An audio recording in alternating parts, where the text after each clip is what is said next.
esengo ya koyeba ke bozali ebele mpona kolanda rendez-vous de Kinois émission na bino émission moko oyo eopesa maloba na bakinois mpona kosolola développement masolo ebele lelo na Kinshasa masolo ebele nyonso kaka autour ya élection mais kobosana pe te ke toza na ileko ya Noël mbotama ya mwana Yezu et puis bonne année dans quelques jours donc élection kanga biso le 23 le 24 le 25 Noël est raté et qui est le 30 le 31 le 1er Saint-Sylvestre et puis bonne année donc to kanisi élection et au bebisa fetité yara neti mbula et beti mukola feti et omi na foti hein donc élection et comme na fotité pour ya ko bebisa la biso bonne année té en tout cas élection to linyango bien to lingi alternance bien to lingi ba député sigane bino mo baki bien mais to lingi pe vie to lingi pe kimia to lingi nyoso malamu mbote na bino nyoso bande ko batali buza Holanda Congo Web Télévision chaîne na bino chaîne Gabi Shabani chaîne ya batnyo so basalara lelo Freddy na pointe quoi donc mbule beta et beta te malili ezala te neige kita te to ko salaka toujours rendez-vous de Kinois donc ba loi ya moindre effort biso to lignan te o soit disant te émission et ça ma to ça la émission parce que ça musala. Ok, donc voilà. Meilleur vœu na bino nyoso bolanda biso mbola mobimba, meilleur vœu na bino bolanda biso na moment oyo, meilleur vœu na ba kinoise pe ba kinois, meilleur vœu na ba congolais nyoso, meilleur vœu na bande konyoso bolanda biso. Atala musika na nzela ya ba nouvelle technologie.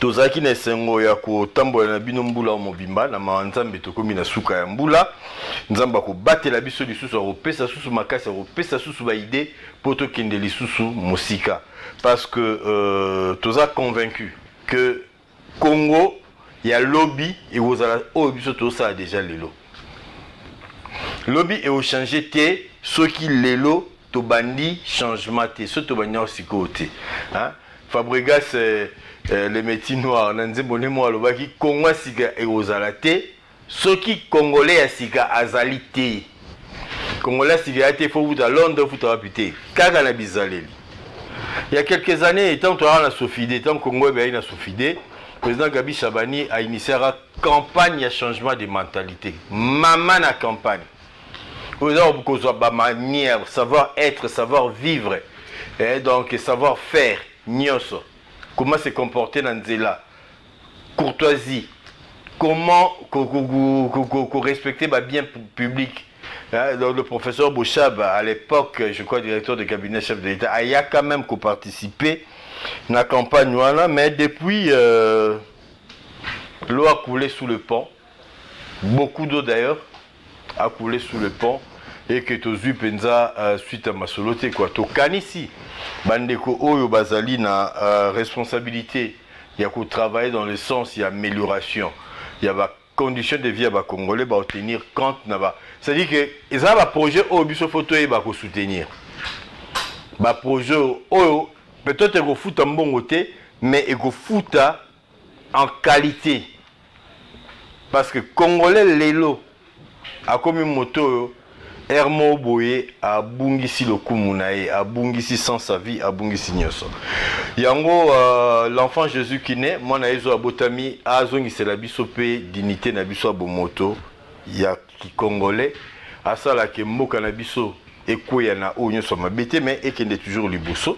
Donc il y a prière te mais ça ba veut auto ça là pour to kanisi que to kanisi vraiment que Congo na biso eza bien. Ce qui biso moro ba Congo tout bien. Alors Noël et les kaki to souhaiter ba joyeux Noël à bana nyoso.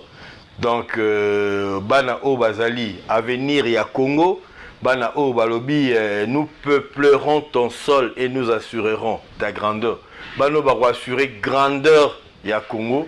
Te souhaiter bino ba meilleur vœu que moi nzambe wa botami aila bino maele belé sagesse belé elle bino nyoso ekoki pona kokola malamu surtout ekolo moko o ezali na kimia ezali na nyoso bandeko ba constater ki Noël ndenge ezoleka na mabota na basika tozali totalement état de lieu ya Noël tolanda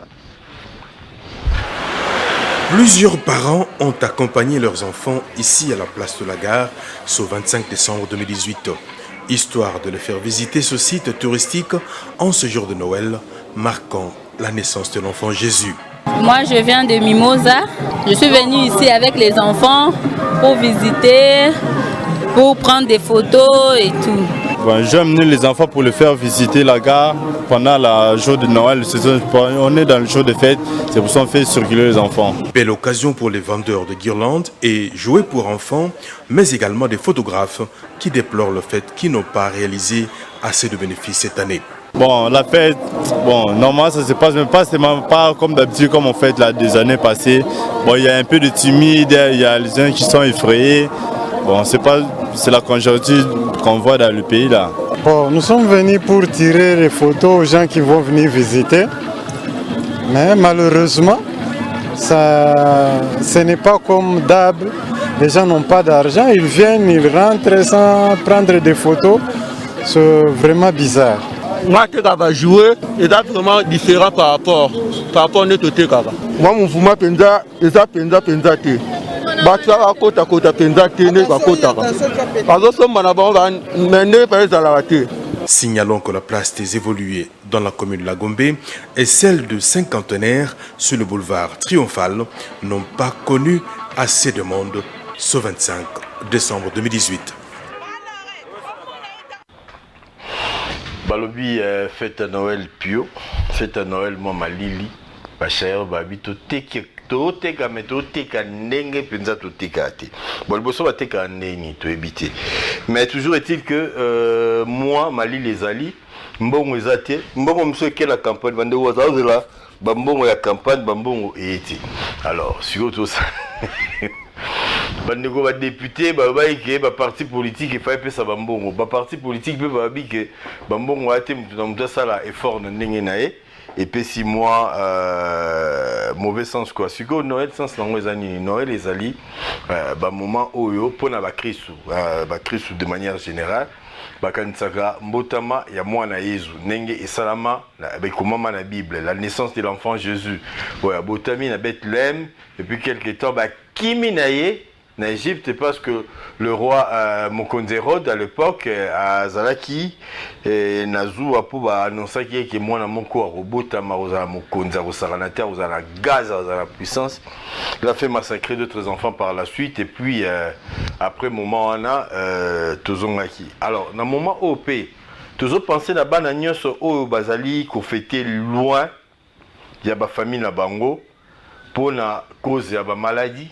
Bana mingi ba l'hôpital ba passer ba Noël na ba na ba hôpital toza okanisa bango ba OP ba passer ba Noël na bango na ba déplacement du fait ba désordre na kasi neti bana nyoso yumbi o ba traverser na ba parents na bango vers Brazzaville pour l'okima o ba koy ko kima bana nyoso ba na Angola o ba bengani bango na ba parents na bango bazo vanda na ba tembo kuna na ba école na ba église et ça dit pas que ba école na ba église en moza retenu comme ba centre ya ba élection ba suka plutôt éviter to penser là-bas na nyoso au pe bazal loin ba parents na bango Noël même na bango moi réconfort quoi à un moment mo boy à renouveau l'année passée son na kanisi tout clôturaki année na encore il y a cascade il y a Saint-Sylvestre le 31 décembre dans un centre interdiocésain.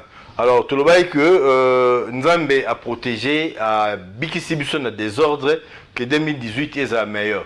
Alors, 2018, on a l'élection de Zéli et raté, mais tout le but ça dans les 30. En tout cas, souvenez-vous ça que avant ton quota, Nambula Sika, tu voté. Oui, tu voté ba candidat ba campagne oui, tu voté ba candidat président de la République OP Seni a proposé biso ba pesa biso ba programme na ba na campagne. Mais to bomambo kate pona to sa campagne. Pour te voter pardon. To ziki sambo kate parce que to sa campagne. Donc problème est to voter oui, mais après et même so ba embrouillé. Biso ba na ba taux du jour, biso ba coopérant, biso ba na ba kipuanza, ba na les châteaux, ba mikobos ba nini. Toza batu ya kokangamaka na bandako te po et aussi marati.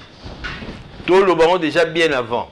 Et aussi Mbarati. Surtout voter, ça peut pays et continuer. Ça peut pays et freiner. Quand on a Lili, Batmobaro, le barao, bisoté.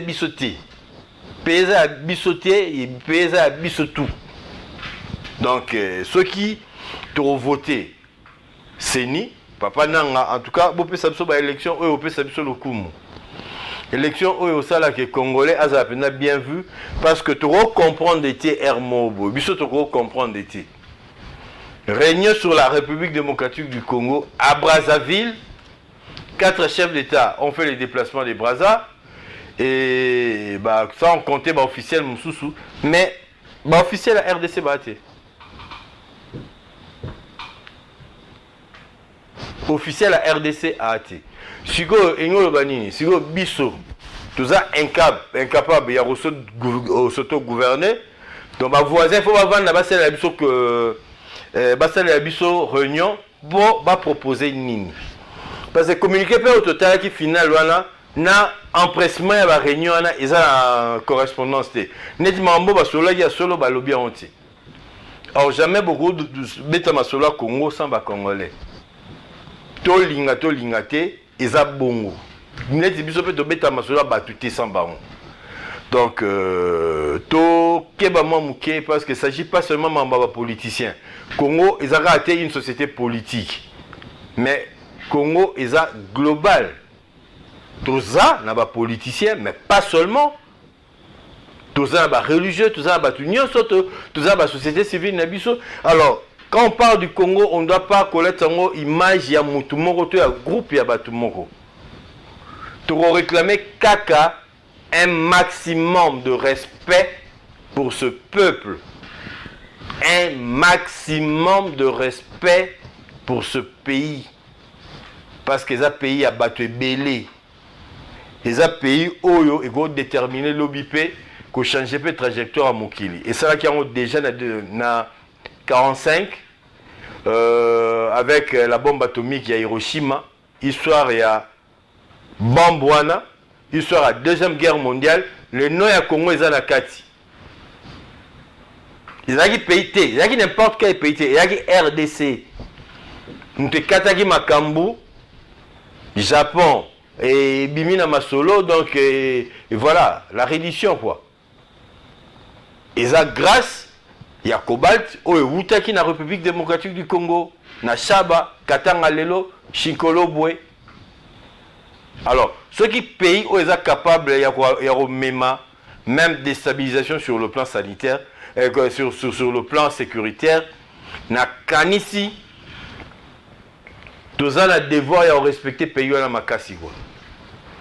Tous on a devoir à respecter en Makassi. C'est-à-dire que il faut donc préchaper par l'exemple. Tout préchaper par l'exemple quoi. Donc pour la potinali sur mutu, il faut relongana nous étions analystes nous pour mon potiana bien. Donc voilà, tout sengigara un maximum de respect pour le peuple à Congo. Ce qui m'a solo à Robeta pour la RDC ça va congolais faut bazala. Il faut tout zala. Tu traverser un moment difficile, mais oui, tu as ici et au Leka. Congo est au parce que tu as organisé l'élection. Au Ezakutu, troisième cycle de l'élection, tu as organisé. Troisième. Difficilement, oui. Beaucoup de problèmes, oui. Peut-être, mais tu as déjà l'habitude d'organiser l'élection. Et pour la première fois, l'alternance, la Manzambe Tokanisi et aux Bongo, président ya Kala, à Royamba, président ya Sika, à Tigelier, volant et bonga, yé à Kenae, Kosa Mamamnae, Mbala Liboso, na histoire ya Mboka ya Biso. Sope to taille, voisin ya Biso, par exemple, bon, Angola et Pessi Biso Ango, en dehors Angola, na monate. Na mona vraiment été donc, peut-être pour aider Biso numéro Zana, visibilité Zati quoi. Donc Angola a réussi Ango et biso to sala yango to kanisi. Ba voisin il faut ba ya rapport na ko tsapo na masolo. Ba voisin ba ya te pour na expliquer biso neni il faut sala, neni il faut voter, neni il faut biso voter peut-être collègue mingi ou les gabaon. To voter et belé pour les gabaon. Donc ce qui problème mes alliés, tu vas respecter Congo. Un maximum de respect pour le Congo. Alors, mes parents réagissent qui par rapport à Noël. Noël, il y a un Pierre. Noël, il y a... alors, toute la réaction de mes parents. Quelques femmes rencontrées dans les rues de Kinshasa, plus précisément en Ngaliema, disent ne pas être en mesure de satisfaire leurs enfants en ces jours de Noël. Elles soutiennent que l'État congolais n'a rien fait pour améliorer le social de sa population.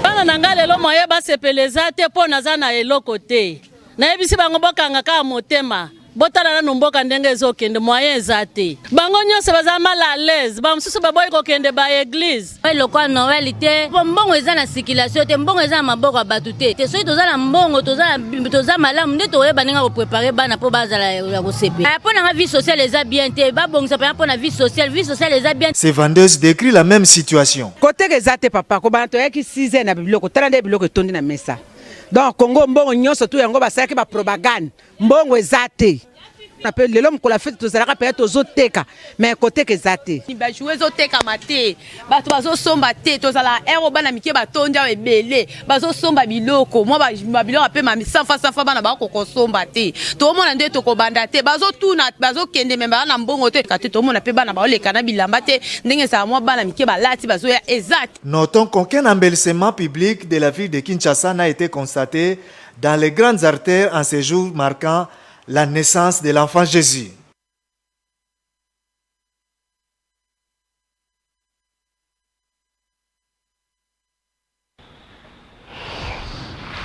Jouer etegamate, ndunda etegamate, fête izate, la réate, maman moura le bien mbongo ce qui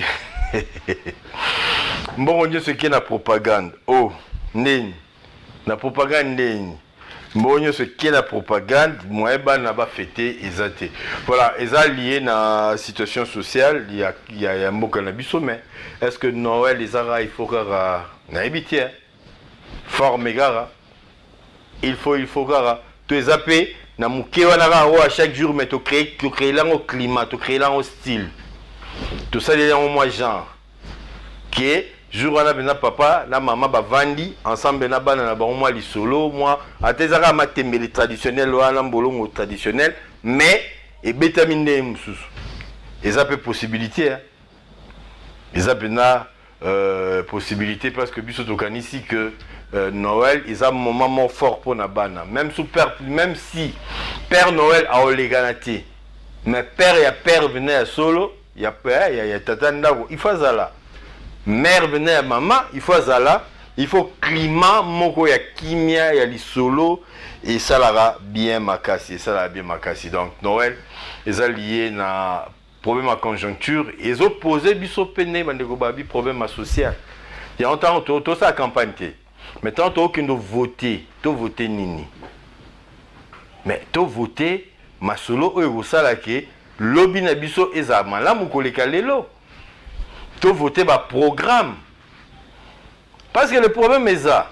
Mingi am no ramboka. Mingi obisona ba tozonga nzela moko. Mingi ezali o soki bandeni te. Il y a question nzela moko te, il y a ba question pe am no ramboka te. Il y a question il y a ba masolo nengeka e okumbela. Donc il fera pas un bon président, il fera pas un bon député national, il fera pas un bon député provincial. Capo tolobane no moko te. Mais à bien, ce qui a maganisa bien. Yo voté par exemple. Villa Kinshasa lelo marambu ya baimondi ya ba matiti eza ebele. Tout ça problème manzela. Elenge ça nzokukuna banzela ebele bakulumba batwaza ya banzela ebele. Mais mbongo ça banzela e uta wapi. Mbongo ça banzela il faut que pas l'état pour que ça banzela c'est entre 800 000 et 1 million par kilomètre selon le standard. Si vous dites 500 et comme bikoro, donc après 6 mois, il faut voir le rotamabanga. Alors, ce qui ils ont coûté cher bongo. Et là, c'est que biso, bongo na tozonga na l'État. Mais l'État a un bongo wapi. L'État a un bongo pas la population, surtout au foot à impôt. Sur la bande toute la question, sous et comme mangala mabe. Si continue l'hôtel en la boy. et pas aussi au foot impôt ma belé au foot vous avez locataire ba foot est retenu locatif vous avez mutuka est-ce que ba footaka ba vignette na bango autant de questions que nous pouvons nous poser autant de questions l'état aux ambon au kuna mettons voter bateau ba ça gouvernement moko lobby par exemple le gouvernement central et puis ça mbongo na ba province tout ça ba kulumba tout ça ba bilo rebelle de manière à ce que tout mekakozwa problème total exemple nzela ya Wangata na ville à Kinshasa tokotala que ba mambo belé quoi toro lo bala biso mais total état ya Wangata na zone à Kina toromona ke eza moins marqué quoi moins mystique quoi Wangata. Nous sommes au croisement des avenues Wangata et Tombalbaye, à l'entrée principale de l'hôpital général de référence de Kinshasa, ex-Mamayemo. Ici, la route est totalement délabrée et met les usagers en difficulté, une situation que déplore ces Kinois. Soit disant gouverneur de la ville, Aya Awa, Atinda Mabanga, place aux Aïe Liboulou Moro et Yamounene, Aya Tindi Mabanga, Debene et Sopi Mabanga. Mais jusqu'à présent, Toloba, 3 mois Ngoyo, Banda Basopa Mabanga. Bon, c'est décevant, il faut qu'on le dise. Moi, je me rappelle que je suis passé ici il y a 2 années. Et il y avait quand même des petits problèmes dans ce sens, mais je reviens encore aujourd'hui, je repasse par là et apparemment ça s'est encore aggravé, c'est décevant. Et je pense qu'on n'est pas loin de l'hôtel de ville. Ceci ne compte que sur le gouvernement qui viendra après les élections du 30 décembre 2018. Nous sommes en plein centre-ville exactement. C'est des choses qu'on ne peut pas, on ne peut pas faire semblant. Normalement, et puis c'est un petit parcours. C'est pas 1 kilomètre de route. C'est juste un petit parcours en plein centre-ville. Il fallait quand même que le gouverneur de ville puisse s'en charger. Apparemment, personne ne fait attention à ça. C'est ce qui fait un peu mal. Oui, régime asika, oui, goya, ndebaya oswa nini, kozwa disposition pour arranger, pour na oyo pena moyen te, le roi neti le roi ville. Centre de poubelles. Signalons que même devant le siège de l'Assemblée provinciale de Kinshasa, l'on constate la même situation, comme l'attestent ces images. Waneza Wangata, awa, karapemeni na centre-ville. Mais lobby, ceux qui ont la gouvernement provincial, au bandolira en piaka, parce que le gouvernement central, et puis ça est l'oroté, tous la Wangata wana, parce que Mbongo. Il y a ça, il n'y a jamais bon à il y a un bon à l'État. Fonds et investissement, budget investissement de la province, il faut que le gouvernement central, après ça, voter, pour tout changer. Il ne faut pas honorable Mbote. Mbote Ndekonanga. Oui, le solo Betioyo, joyeux Noël, meilleur vœu, bonne année surtout. Le solo Betioyo, ils ont na tango présentation budget moko na 2010 na bandaka na yango. Sur les provinces, gestion des provinces. Pourquoi le gouvernement central il faut gérer en lieu place le gouvernement provincial, budget d'investissement. Non, ils ont mabé. Pourquoi rétrocession et comment histoire éthique à la constitution, tout ça est la gangote. Pourquoi gratuité enseignement? Na senga bilo wane belé na sala mais pourquoi pas to réviser constitution? La tamwana pona au lieu de gratuité enseignement ils ont gangote. Au lieu de nationalité inexclusive ils ont raté. Au lieu de 40% rétrocession ils ont raté. Il y a retenu la source. Pourquoi ils ont raté? Donc ils ont biloko yo na masolo zo ya sika ya mbiaka ba kozala. Parce que le gouverneur a 2 mandatures l'équipe, le gouverneur est belé fingami. Mais il a constaté que le gouverneur a besoin de courage de faire pour l'investissement. Budget d'investissement est géré dans le gouvernement central.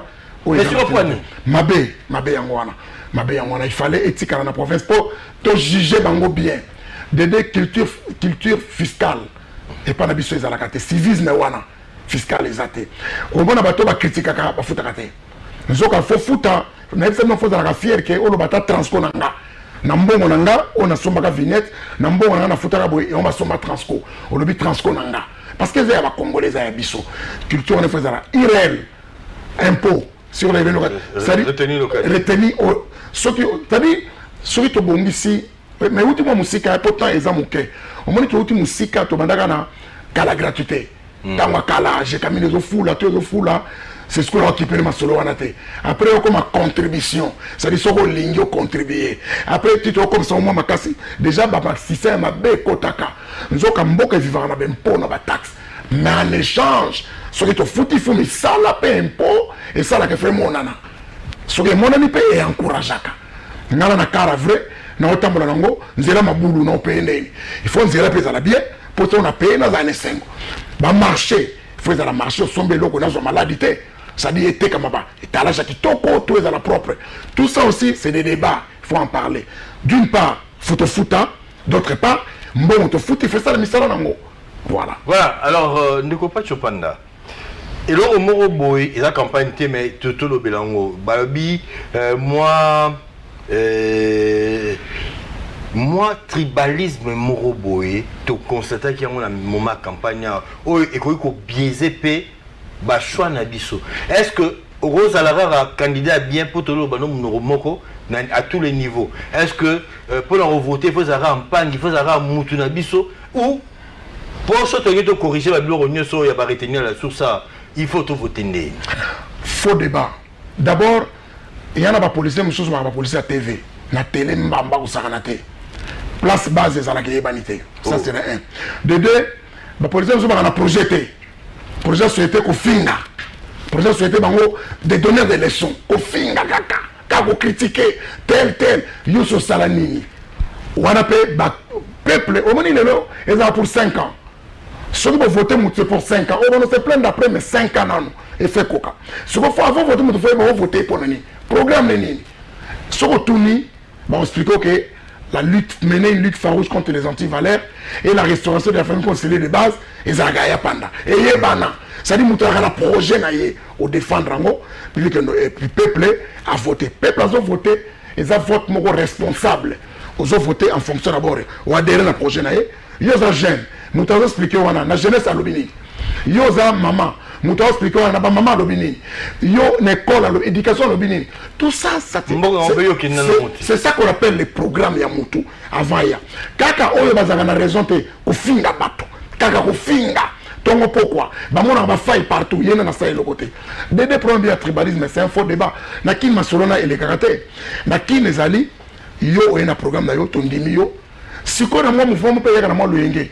Na ngina cha mise en garde moko. Na moni ba bandero les arano ba pexi campagne totosi. Au moins na carte, au moins la photo. Balongo ni 56 moko, nezo photo on les toko. Jo mo ka tellement besoin la bêta poster moko ya bien. Balongo ni photo na gaya. So mo ta yini photo na moko na o quoi ça va te dire yo? Pas tu as un mot que ça n'aille. Ils ont fait photo là, non? Bah il faut. Bah il pas nos gars. Bon la sonité, mais c'est un signe qui donne toi battre. En fait, na kani parenthèse wana. Ce qui est vrai, élection fait en soi que élection zali exercice démocratique. Et ça nango to continue mon rythme, mais faut ça à tout moment. Donc ils ont que élection beaucoup d'unité mama B, beaucoup de kanda et ben tu vas koufater et bon après. Mboka otika la mboka. Les Congos nous n'avons qu'un, on n'a qu'un seul Congo. Le nôtre ici, la RDC, convoité par tous. Biso photo dans la Mayele. Adage Moro dans l'Obaka toujours. Si vous remarquez un homme d'État haï par l'Occident, sachez-le bien qu'il est bon pour son peuple. Si vous voyez un homme... Pas nécessairement. Non. Ça paie. On peut discuter. Pas toujours. On peut discuter. Mais, bah, fait l'Axabiso. Kadhafi. Donc, c'est là-bas, il y a le peuple de la Gaï. Saddam Hussein. Ça dit, les gens m'ont bébé, mon n'a pas fait. Élection, écoute, ça sont montés à ma bête pour me dire Bisso. Congolais, moi, gagné. On dit que Congolais, moi, comme gagné. Congolais, moi, comme Tarobima. N'a pas député. Bah, Congolais, comme Tarobima. Si on te dit, bon, on se tenait. Toi, Gabisso, Nabisso. Tu n'auras jamais 80 millions de députés. Tu n'auras jamais 80 millions de présidents. Il faut tout ça nasser. Parce que tous les jeudi, vendredi, samedi, dimanche, on a le sambo, après que vous votez, qui toque aux zones nayo. Et ça n'a pas été tombé na kati, so bandengeni te pour Congo continuer Congo. Ne go pas chopanda. Olobia wa marambo lokuta marambuto lo bato lo bate ato lo ba vérité. Tulanda ki na émission ya Ndoi Nangai Serge Kabongo. balobaki que bazo chargé yo yonde oboyaki meeting ya Lamuka na arrivé ya Ndeko Fayulu et ça la manasta du 20 mai. Te émission na bango il faut dans na solo Nathalie penza caméra Serge Kabonga talanga na benga na téléphone ngai moko. Je l'ai appelé, je l'ai eu. Na ese monsieur Serge na lingina bongisa ba contre-vérité bo lobi wana. Le stade ne demande jamais 12 500. Personne n'a versé 12 500. Ça c'est une chose. Abinanga nazo koma. Location de combien? 7 500 plus 1000. Il y a maintenance dans la sécurité. Donc 8500. Ce qui va boy, ça c'est le 2. Donc on n'a pas refusé. Puisqu'on avait encaissé l'argent. Mais non, la Mouka avait écrit pour les 20. Ils avaient réservé pour les 20 et non les 19. C'était déjà commercial. Ils ont une activité, ils ont un partenaire. Attends, expliquez. Les 19, tu as dit entraînement à DSMP, Natongo, Rangers, Natongo, donc 8h30. Mais soit vite à 6h30, mais j'en ai vite à ça à la martyr. DSMP, 8h30, 10h30. Rangers, ça de 10h30, 11h30, 12h. Après, ma bloc est Pefkin et continue dans l'eau. Mais les 20, on a dit réservé pour l'ango. Les 19, on ne pouvait pas accepter. On te commet qui poliment. On va rembourser, il n'y a pas de problème par rapport à ça. Sur les 20, pas de problème. Non, c'est faux. Vérité vraie, Angoyo. Ils avaient écrit pour les 20, ma courrier Tambolaki. Les gens vont publier qui courrier. Courrier pour les 20, qui est l'accès qui est pour les 20. Et ils ont reconnu. Non, mais c'est quand même des gens sensés. Ça va s'engager pour le 20. Pourquoi on les 19? Très bonne question, mon frère Bango. Courage, la vérité, on a l'Obama. La lettre, elle est là. Et ça, voix, discours oral, lettre, courrier, pour le 20. Et on était d'accord. Non, les gens peuvent parler sans vérité. Émission, non. Contre la Mouka. Nous prenons contre le commercial à l'Ouambongo. Vous avez vu qu'il y a une compte dans ce côté. Dans ce côté, on n'a pas de compte, on s'en bien. Il y a un stade dans la balade. La Mouka va décréter ville morte pour vendredi. Il y a lobby pendant que Mambo Baro supportant côté. Report, il y a élection à Beni, Yumbi et puis Boutembo. Yumbi à tout. Il n'y a pas de temps fait bosser. Binongo Yumbi et Keba, on a un banca. Nayoka et on en fait, pourquoi il y a un problème? Dans la membre de la Mouka, bah décréter ville morte pour la Mouka. Qu'est-ce que moi j'ai à voir? Réaction à un compte politique. Non, mais c'est ça la démocratie, je vous ai toujours dit, c'est les contradictions. C'est ça la démocratie. La Mouka, ça n'a droit à la Lobake, Batuna Bisso, Batunanga, la Mouka, l'Obeza ville morte. Et moi je suis pas la Mouka. Ceux qui peuvent partir, M. Esseliaye, on a un membre de l'Angote. Encore je suis concerné. Il faut s'adresser à vos militants. Il faut s'adresser à vos membres. Pas tout le monde. Le message est clair. Si quand ce message à la Mouka est débordé, quand un membre et Zubatutu Kinshasa ville morte, yo le bani. Dans le biboui. La Mouka a un droit na ye, il y a qu'on lance les militants na ye, message n'y a pas lingué. Pourvu que, et bien ça, ordre public. C'est ça la démocratie, non? Pourquoi tu veux la démocratie? Démocratie en Gouana, à marche, ça n'y marche. Ce qu'on a vu, on a informé, encadré, où est le problème? Mais nous avons concerné dans le côté. Mais report, c'est quoi au candidat? Report. Éclairé dans la Kinois, report Wana, dans 3 villes. Beni, Boutembo, Yumbi. Yumbi a. Nous avons un porte-parole à Sénité. Sénité a organisé le bloc Wana, il y a un donné dans son Wana. C'est ma question pour elle. C'est qui m'a monté? Nous avons porte-parole à Sénité. Bobé na porte-parole à Séni, expliquez bien pourquoi balongo le kuna balobi kuna Ebola ezali. So bato bakeba ozala contaminé. Wana ba raison c'est le botu na Séni. So ba reporter na masina on ngomona na lobele ngo. Teza Congo. Congo na nga oui. Ba pesa raison, balobi raison. On va expliquer biso yumbi suka na mboka. Suka na mboka bankale. Kuna donc to da magambisi ndeni. Mbisa kwa kana mbisa mai. No mbisa kwa ko boulon lokola kwanga. Mbisa mai lokola biloko. Donc abondance à Damas. Beaucoup. Ça dit Soukaramboka Bankale. On dit Congo Foye Bango. En fait, c'est sérieux la question au Tuninga. Elle est sérieuse la question au Tuninga. Question à report. C'est Ninga dans l'année de communiquer le Kolayo. Il y a 3 villes, 3 provinces, élections qu'on a ratées. Suite à ma raison, Séni a avancé. Séni dans un organisé élection. Question nous est censé en tant que journaliste que nous tout na porte-parole à Séni après ça réponse à solo nana constaté. Balobi bisonakin report au beti le solo il y a report. Séni à lobby, compte tenu à Biloko Ezikaki, a sengi une semaine. On dit que bakino non non boulé kako senga 2 semaines. Il y a le une semaine, ça y a sûr na e. Avant une semaine de quoi te kokit. Une semaine de kokit la opé.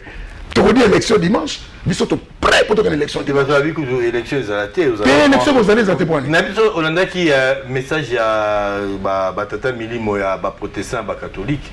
Ba ça lui communiquer mo ba sengi signé à organiser l'élection dans les 30 ndenge balobaki que la population qui ne voter mais na kimia qui ma tribalisme message bon très bon message. Voilà un message pour ça. Très bon message. Tribalisme est Jésus avait défini qui est mon frère, qui ne l'est pas. Non, pourquoi pas on est contre la liberté, il y a citoyen pourquoi unité yanga yo kangena oni na senyo unité message on est clair il y a papa Milimo balobi tribalisme Jésus avait défini c'est quoi la famille au bas la ka volonté tata ngande bande konanga famille elle accepte que pour qui a tué Abel c'était son propre frère Caïn or au bon maison babé mais les camarades de Bako bien. Donc, pour vous dire que le tribalisme est dans le sens de que ça va courant, tu te retrouves où? Il y a un côté, tendance les animes. Expliquez-moi son gopé. C'est ça parce que quand il y a une campagne électorale, on tombe dans là. Peuple, ça faut une mission qui est un député. Quand il y a un chamaï, peuple, ça faut une mission. Batwa c'est ça, mon ami a commis motoya, il y a au curé bacaniveau. Est-ce que le Parlement c'est ça là? Il y a au curé bacaniveau non? On a parlé de la salle, va réfléchir bien, va créer une idée bien, surtout qu'on contrôle l'exécutif, complaisance, tu as vu sur ma page de côté dans l'histoire, tu as télémé le gouvernement pour le passeport, tu as oublié le prophète, donc il répète sans raison, tu as oublié le passeport, tu as timbré la semi-biométrique, tu as mis sur tembe et tu as rattrapé bino, c'est quoi comme une biométrique, bravo na pacho, on peut mettre ma boîte de vandi, mettez mon maboko, il n'y a pas de a raison. Mutwana beti maboko. Ya wewe mone mérité ba chipoi bani. Mais ba que to kamwe bon ya campagne te mia masolo bana king. Ouais. Ba no retour ba koti masolo. Banduliste. Siko nena otika libanda et puis obi ke lo wana bino donc bitumba moko ezana. Siko ba te bele bana nani. C'est je na sepeli. Oui di Congo ezaya ba tout. Bana nani. Yoka place un problème. Congo ezaya ba tout. Mututu oya se sentir que a Kokozala à représenter parce que le député a représenté un peuple n'a parti Yazali c'est ça un député un représentant ce que dit que Moutou a zappé Moutou Mabé il a posé quand il a Mabé Moutou Mabé ils ont voté ceux qui ont voté nous ont Moutou Mabé votre souvent mérité à ta voix mon côté pays yo yebi bango ka ta voix mon côté na Mabé yo yebi mo voté ndeni non amborat te Moutou soka brigué Moutou a brigué à Sali Mabé et à droit là yo muto voter ce que vous avez nyoso zotala est-ce que tu as mérité de voter na nyoso to moni pour non yete to voter était ko kata bande ko na motote ko finga motote ko ba motuli bangate voter que la terre de l'humanité alors candidat tout musicien artiste et tout ou la ligne briguer c'est son droit mais montre quand même que ils ont l'accès non non rien les a moins malaise mon baza et belé les gens vont palper maintenant la réalité vont comprendre tu sais les lots non, mais mon cadre d'éducation. Tu sais que les gens étudient pour les diplômes et non pour les savoirs. Tu vas après le diplôme, on va s'en aller. Tu peux être député pour faire quoi? Exemple, aux gens de diplôme, mais quand habité, quand on habité, aux gens l'oréance. Mais tu es diplômé. Donc, on dit que les gens oui, tu peux être élu député. Oui, mais après. Négopacho, tout le bas, tout avant comme maximum de respect pour le Congo. Réunion, il y a les petits. Ndegweri ndazana ala problème nanda kunaye ba voisin nyonso ba mandege ne bazana ba na ba Freddy ba sali réunion à part pour la ndaku ya Eric après ba tini moi moi mukia bungisa courant moi kenel Eric makamto sololi est-ce que vraiment nezala non heureusement droit international est défini ça tout président de la République a déplacé ka na ndenge nini il y a des modalités ceux qui réunion aux a concernés ba ko inviter yo ceux qui ba inviter yo ce qui est outil na représentant ce qui va inviter ce qui va inviter au Kenete pour retourner au Sani la cadre de nous c'était comment est-ce que tu as été invité est-ce que vous voulez qu'il nous Kende makamanda kuna yo mamba yo ba mamna yo En fait, et non, comment ça, tu signes, tu ratifies l'accord rebelle. Attention, Serge. Tu ratifies l'accord. Tu signes l'accord, mais explique ma solo mon boy. Ma solo francophonie. Na bête là, na qui est musique. Musique, à bana en français. Comme ça va grave, nous sommes en dénité. Donc bana en français, bah c'est la situation na bango. Ce que sont besoin de cadre de français. Moi, on a besoin d'un problème, bisous tout un état là. Ndega za na boy. Les condoléances sincères na petit na kalusha leki na kofi. Tozo que matanga na mapela sikoyo. Alors, to que ne tare pour ni po biso za ba yaye. To que ne tare na matanga. So ba sali fête to que ne tare na fête. Alors so bazi matanga to kete, c'est que to bande ko malamu te. Donc esu bilo que ne suwa na bongo. Ya ba so ba club d'amis que to sangani ba pays ya CPCGL, ba pays ya PCRGL, ba pays donc to sangani ba pays l'Union européenne ça là bango. Et banana ba c'est kai ba bilo que bele Benelux tout ça. Eza association ba master ba yoka na bango ne ba sali kam soki na kati nga na d'accord na minote no ya ngate na olunga pays te pona ipa na minote mais soki ba inviter nga funa kende parce que na membre mais question na ngeti kalika mobimba question na ezali ke bobe kama solo na nga mais bon vous êtes club de Sani que na club na biso soki Serge o laisse moi sur notre biso to koloba soki za na kati to ratifier ngo ba yo loba so bote mo minote to telemela yo ba beta moi yo tebe yo signé yango ke so bobote momi nanga so muta ko beta moi signé biso to na droit lobela yo to ya lobelo eza ozanga respecter en fait yo signé ko pour aller ko signé te eza ko zanga respecter ndeko pacho en fait na cadre ozo lobela nga ko poser nga tenga na keno okena na masese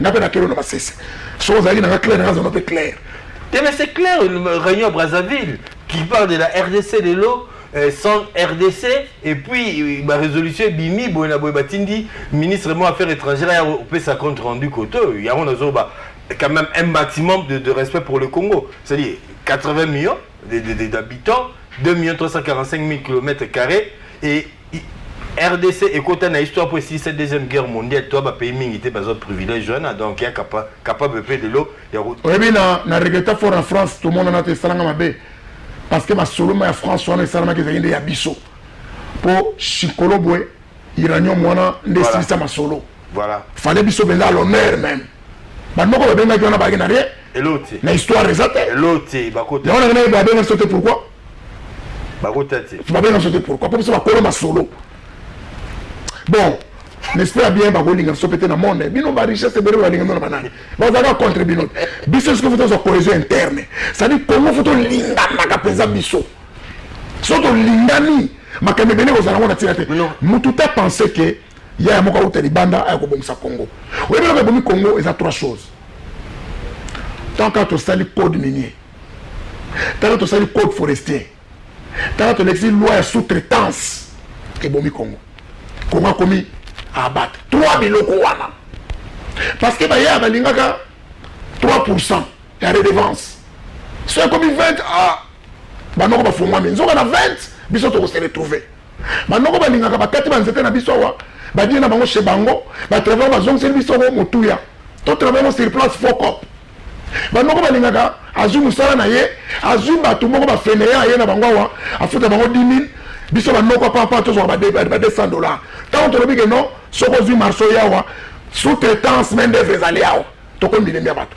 siko biso to zangi bolingo to la takaka bolingo moko biso na biso au moins que bon sakana biso sauter honorable est-ce que biso ba congolais obi que au lever le roman bien on rappelait ba chikolo boy on rappelait place na biso même na commémoration au ezala que na biso to zangaki mais est-ce que biso to conscient de ce que nous sommes en tout cas regret dans des awana parce que la politique de haute toi de là que je m'y mette il y a un renyaka tant yo kota to mettre un peu politique toi aussi haute toi de là or il faut établir ma norme et ça la claire et nette celui qui travaille pour le Congo d'abord n'a pas tout les solo qui est ce Congolais là majorité opposition à Rosala pour redevance pardon pour sous-traitance des arrêtés code minier tika la ndenge ezaki na 3% wana code forestier ezala nini qui est ce Congolais là c'est koza Congolais te vrai Congolais tout nalobaka débat ezalaka moko opposition faut loba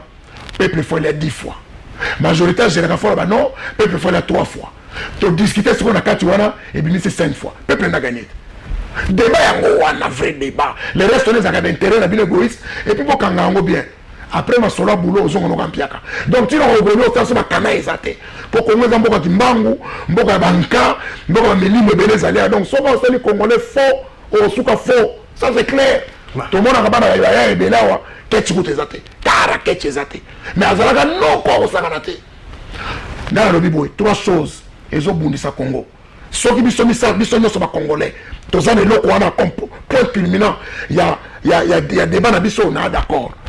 Pourquoi tu révises code minier? Et c'est plus si bateau va l'intérêt na bangote. Pourquoi tu révises code forestier? Et c'est plus si bangote. Pourquoi tu promulguer loi de sous-traitance? Pourquoi?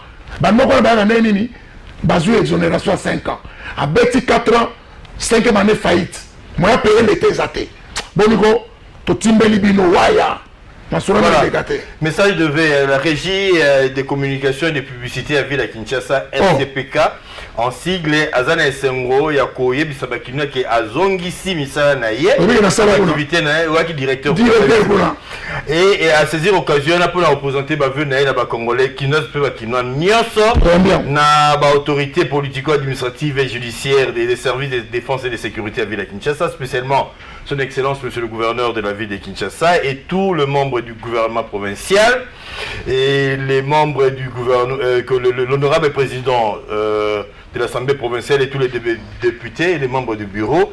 Ayebisi lisusu ke ba partenaire nyonso ba na secteur de publicité ba sengé kokuta na contact na bango ba bureau na bango eza na 3e niveau immeuble Volkswagen eza na gare centrale soko ke neti na FPI ba bureau sika FPI 3e niveau donc borobenga bango na 081 98 13 878 089 82 34 987 donc signé le directeur général, il y a régie, il y a communication et publicité et de la ville de Kinshasa. Nego pas tu te communiques sur la émission, on sur Maloba culturel. Merci. Congo na biso yango yo. To komi na phase moko bandoki to ba fongoli misu po na biso. Bazo boule ke to bomana. Ba boule ke to kobebisana. Waya. Biso to kodie le 30, mutu mtazana mutu na ko voter déjà. To ke to voter, to zongi na ba palais. Likolo ko ya te, vie continuer. To kozala mature. Na kati na biso foto zaka na bomoko to za na ba divergence na biso na kati na biso to kotisa ka ba payate to kotisa banguna te bazo ya pona bolamu na biso te ba ka pona bolamu na bango ya biso te wana penza toli na yebi ko oya ko finga nga ko finga ndenge za na modroit na ye mais ko longola nga le fils du retraité le plus célèbre de la RDC et longola nga papa na Cicéron Roméo na Juliette te Manassé précieuse te et longola nga mobile ya mwasi na nga te. Donc, voilà. Oh, bien. Maman. Voilà, Mbote la Bine, Mbote la président Gabi Chabani, meilleurs vœux à toute la famille, meilleurs vœux à Bine Sobolandi Bisso, meilleurs vœux à part à Mandeke, Freddy, Eric Ewela, donc rediffusion lobby. Et puis, tout le temps jeudi prochain, quoi, on n'oublie pas la femme du patron qui nous suit certainement. Et des bonnes choses à vous, ciao.